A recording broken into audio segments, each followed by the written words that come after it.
প্রতি বছর রমজানের প্রথম দিন ওলামা মাশায়েখ ও এতিমদের সম্মানে ইফতার মাহফিল আয়োজন করে বিএনপি।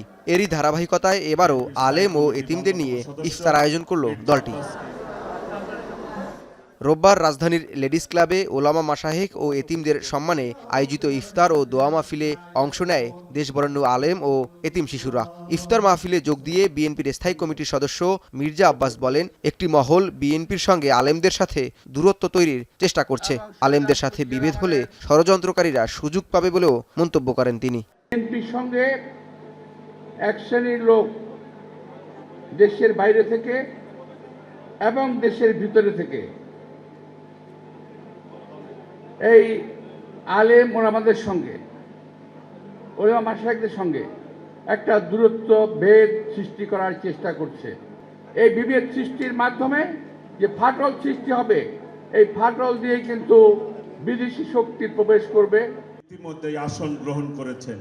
ইফতার ও দোয়া অনুষ্ঠানে ভার্চুয়ালি যোগ দিয়ে দেশ ও জনগণের জন্য দোয়া চান দলের ভারপ্রাপ্ত চেয়ারম্যান তারেক রহমান। সারা বিশ্বে একই দিনে রোজা ও ঈদ পালন করা যায় কিনা সে বিষয়ে আলেমদের ভেবে দেখার অনুরোধ জানান তিনি। খ্রিস্টান সম্প্রদায়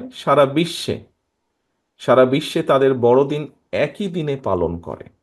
আমি এখানে উপস্থিত ওলেমা মাশায়েখগণকে অনুরোধ করব, শুধু আপনাদেরকে নয়, সারা দেশে আরো অনেক অনেক জ্ঞানী ওলেমা মাশায়েখগণ আছেন। আমরা চিন্তা করে দেখতে পারি কিনা, আমরা আলোচনা করে দেখতে পারি কিনা যে বাংলাদেশের মানুষ সারা বিশ্বের মানুষের সাথে একই দিনে আমরা একসাথে রোজা এবং ঈদ পালন করতে পারি কিনা। বিজ্ঞানের যুগে এটি করা সম্ভব কিনা, কোনো উপায় আছে কিনা, এই বিষয়টি আপনাদেরকে আমি চিন্তা করার জন্য অনুরোধ করব। এমন আয়োজন মানুষে মানুষে সৌহার্দ্য ছড়াবে বলে মনে করছেন ইফতার মাহফিলে যোগ দেয়া অতিথিরা। যে রহমতের কারণে আমরা প্রতিটা মানুষ জাওয়াদ মাহমুদ, এখন, ঢাকা। শান্তিতে আমরা থাকতে পারি, সেই রহমত যাতে আল্লাহ দেয়।